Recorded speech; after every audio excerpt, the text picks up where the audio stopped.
The first thing the German sentry saw was not a face. It was the pants. Baggy canvas pockets swollen with ammunition, grenades, rations, maps, tape, wire cutters, everything a man might need if the sky dropped him in the wrong country and nobody came to find him. At Anzio in the winter of 1944, that silhouette meant trouble. Not regular trouble. Not a patrol moving exactly where a patrol was expected. This was the kind of trouble that slipped through wire in the dark, cut a field telephone line, vanished before the flares went up, and left a German officer staring at a dead radio set wondering how 20 Americans had crossed a kilometer of open killing ground without being heard. By then, German soldiers had a name for them. Not a clean name. Not a respectful parade ground name. Die Teufel mit den Schlabberhosen. The devils in baggy pants. And the strange thing is, the nickname was not really about the uniform. It was about what happened every time the uniform appeared where it was not supposed to be. To understand why German units in Italy learned to watch the darkness differently, you have to go back before Normandy, before the airborne legends became polished by movies and memorials.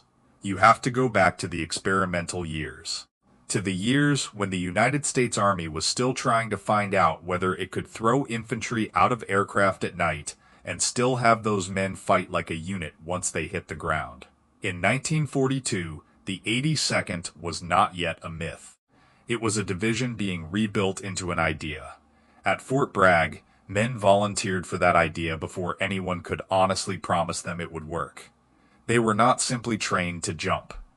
They were trained for the moment after the jump failed, because everyone in Airborne Command understood the brutal truth of parachute warfare. The map might be wrong. The wind might scatter the formation. The pilot might miss the drop zone. The man beside you might disappear in the dark. The officer carrying the plan might land 5 miles away, injured, dead, or captured. So the Army built a soldier who could operate after the plan broke. That was the real weapon. Not the parachute, not the jump boot, not the cloth badge on the shoulder. The weapon was a private or corporal hitting the ground alone, swallowing the fear, finding the nearest sound of battle, and deciding that waiting was more dangerous than moving. At Fort Bragg, that decision was trained into them until it became reflex.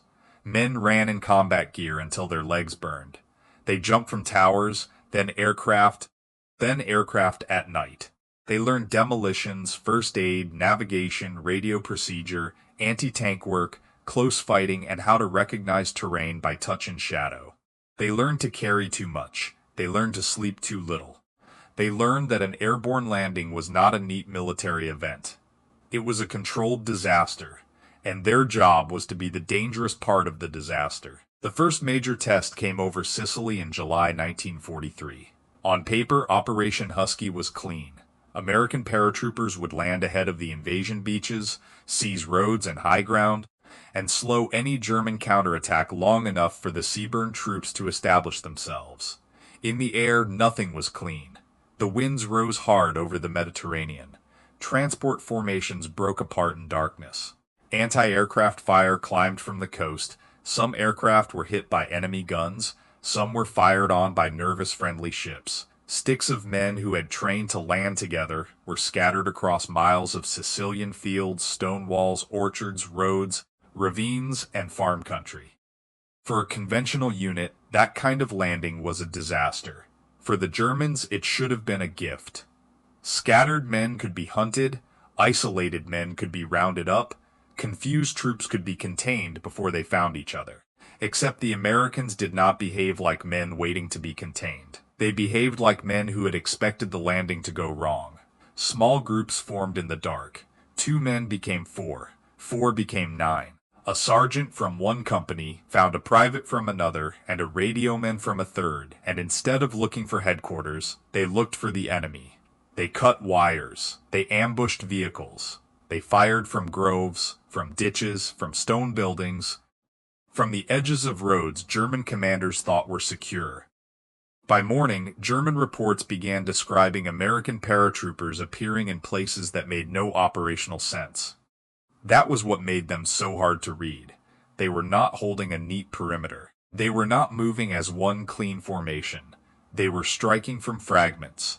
And because those fragments kept attacking, German commanders could not tell whether they were facing a platoon, a battalion, or a deliberate deception plan. Actual confusion began to look like strategy. That was one of the 82nd's strangest battlefield gifts. When the drop went wrong, the Germans still had to respect every piece of it. A handful of paratroopers at a road junction could delay a column because no one knew what else was behind them. A cut telephone line could force a command post to send runners. A sudden burst of fire from an olive grove could make armor pause, deploy infantry, check both flanks, and lose the one thing a counterattack cannot spare: time. That was the hidden math of Sicily. The 82nd did not need every man to land on target to influence the battle. It needed enough men to land with the nerve to act. And they did. By the time Sicily was secured, German officers had learned that American airborne disorder was not the same thing as weakness. It was a field full of sparks. Any one of them could start a fire. 2 months later, at Salerno, the lesson became sharper. Operation Avalanche, the Allied landing on the Italian mainland, nearly collapsed under the weight of German counterattack. The beachhead was shallow. The German 16th Panzer Division knew the ground. Allied infantry had been fighting for days in dust, smoke, shellfire, and exhaustion. There were moments when the line bent so close to the sea that men could feel the possibility of evacuation hanging over them like a sentence. Then, on the night of September 13th, the 504th Parachute Infantry Regiment jumped into the beachhead. Not behind enemy lines, not onto a spacious marked drop zone, into a cramped, dangerous, half-lit Allied perimeter where friendly and enemy positions were close enough to confuse any man falling from the sky. For the exhausted infantry on the ground, the sight was almost unreal. Aircraft noise overhead, parachutes opening in the moonlight, hundreds of dark shapes floating down into a battle that had begun to feel unwinnable. Those men did not arrive as a symbol. They arrived as weight, bodies in foxholes, rifles on the line, fresh strength where the beachhead was thinnest. And the German reaction tells you how quickly the reputation had begun to form. A normal reinforcement changes numbers. An airborne reinforcement changes the enemy's imagination. To German commanders at Salerno, the appearance of the 504th did not simply mean more Americans had arrived. It meant the Americans had thrown in the kind of troops who did not wait for daylight, who did not require perfect conditions, and who had already proven in Sicily that chaos did not stop them. The next German blow came more carefully. The urgency had been interrupted. That interruption mattered, because sometimes the decisive military effect is not a glorious charge. Sometimes it is one day of hesitation. One day for naval guns to find targets. One day for artillery to settle. One day for exhausted infantry to become a line again. At Salerno, the paratroopers did not win the battle by themselves. That would be too neat, and war is almost never neat. But they changed the pressure inside it. They gave the beachhead backbone at the moment German commanders were trying to break it, and after Salerno the nickname began to travel more seriously. The Devils in Baggy Pants. Again, the pants mattered because they made the men recognizable. The M42 jump uniform with its oversized cargo pockets and reinforced seams gave American paratroopers a shape unlike standard infantry. In villages and orchards, on ridgelines and ruined roads, German soldiers could spot them quickly, but recognition brought something else: a tightening in the body, a raised alertness. A private warning passed from one trench to another. The men with the big pockets were not likely to sit still, and in the winter mud of Anzio, that warning became a nightly fact. Anzio was supposed to be bold. The landing south of Rome was designed to cut behind German lines, break open the Italian campaign, and force movement where the war had hardened into mountains, roads, rivers, and attrition. Instead, caution froze the beachhead. The Allies landed, then paused. The Germans recovered, then surrounded. What should have been a knife thrust became a pocket of mud, mines, artillery, flooded fields, ruined farms, and men living under constant observation. Inside that perimeter, the 504th did what airborne infantry had been built to do. It refused to let the line become still. Colonel Reuben Tucker understood something essential about troops trapped in a beachhead. If the enemy owns the night, your men spend every darkness waiting. So Tucker made the night contested. Patrols went out again and again, not just to look, not just to count guns, to enter the German nervous system. Wire parties moved on their bellies through wet grass. Small teams crossed ditches, shell holes, and orchard rows. They slipped toward listening posts and forward command points. They cut telephone lines. They grabbed prisoners. They destroyed radios. They left German sentries wondering whether the sound in the dark was rain, an animal, or an American crawling through the wire with a knife and a grenade. That is how fear becomes logistical. One patrol forces a new guard roster. 2 patrols force more wire. 3 patrols force officers to pull men from rest and send them to protect a rear area that was supposed to be safe. Every extra sentry is a tired rifle somewhere else. Every repaired wire is time lost. Every nervous listening post is a little less certain when the next real attack begins. This was the war the 504th fought at Anzio. Not the clean map war. The sleepless war. The war of men whispering in wet holes, listening for canvas brushing against wire. German accounts from the sector kept circling the same problem in different words. The Americans were too aggressive at night. Their patrols moved with too much confidence. Their small unit leaders made decisions too quickly. Their security assumptions had to be revised. That last point is easy to miss. When a German unit had to change its security depth because of American patrols, that was a battlefield victory. Not dramatic, not cinematic, but real. The 504th was making the Germans spend attention, and attention in war is a finite supply. This is why the German nickname carried respect inside the insult. Devils were not merely dangerous. They were disruptive. They appeared at the wrong time, in the wrong place, operating by rules that did not quite match the system built to stop them.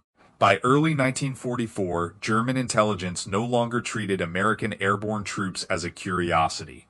Their movements mattered. Their presence changed planning. Units opposite them expected more night activity, more raids, more sudden contact, more unexplained breaks in communication. The Americans had entered the Mediterranean as an experiment. They left Italy as a known problem. And the reason was not just bravery. Bravery was everywhere in that war. German soldiers were brave. British soldiers were brave.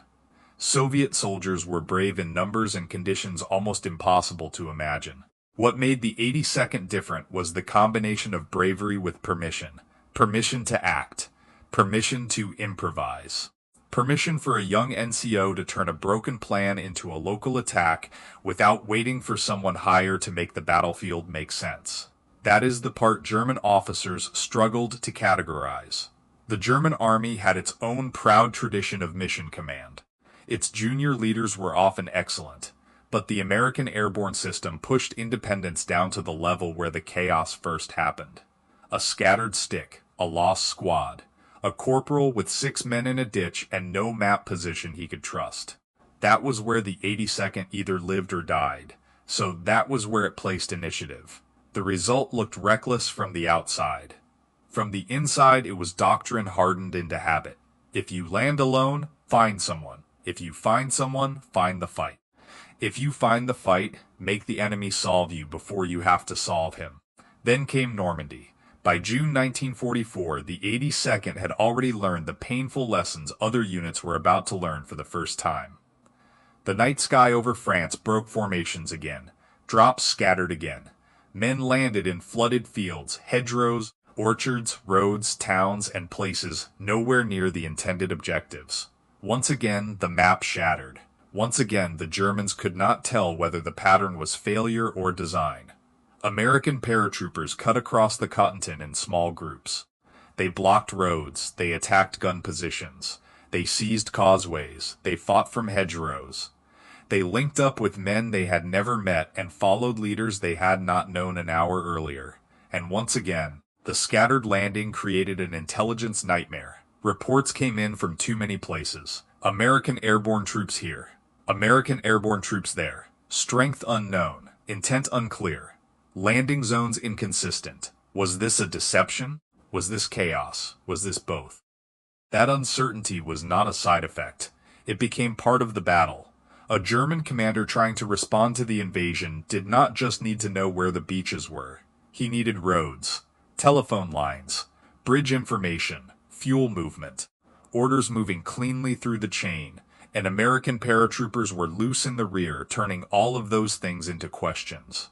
A general officer killed on a road, a convoy delayed by a handful of men, a wire cut at the wrong hour, a command post forced to relocate, a bridge held long enough to matter.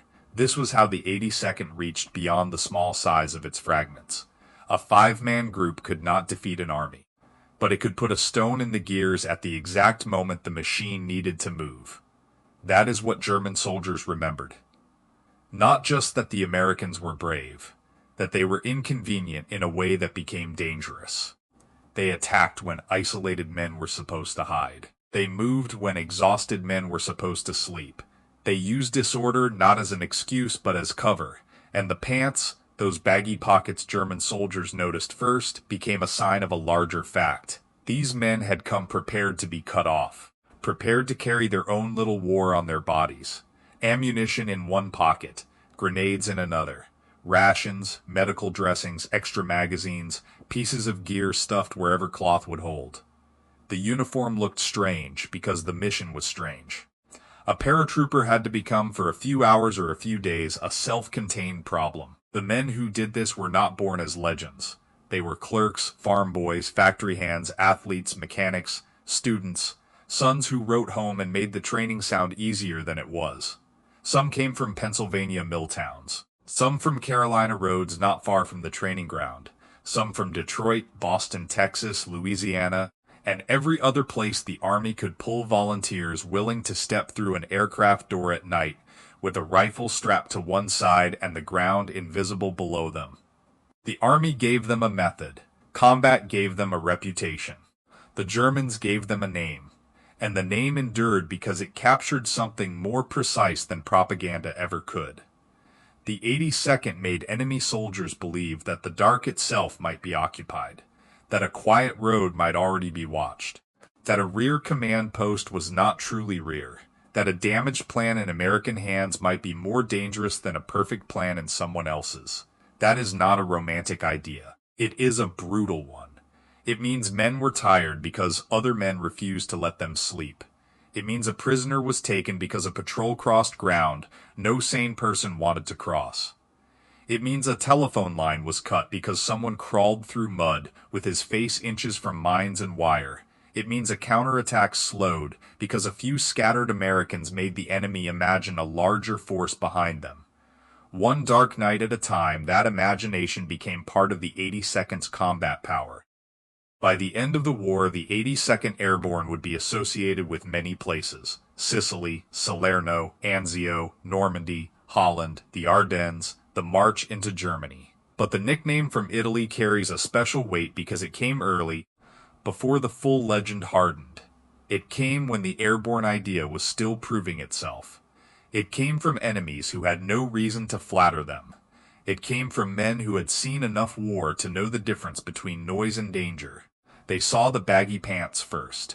Then they learned what usually came after: a wire cut in the dark, a road suddenly blocked, a patrol where no patrol should be, a burst of fire from a grove that looked empty a moment before, a command post no longer speaking, a tired German soldier lying awake because somewhere beyond the wire, the Americans were moving again. That was how the name was earned. Not in a single charge, not in a poster, not in one perfect airborne drop. It was earned every time the plan broke and the paratroopers did not. Every time a scattered group became a weapon. Every time the enemy had to ask whether American disorder was really disorder at all. The pants were only cloth. The fear was earned in the dark.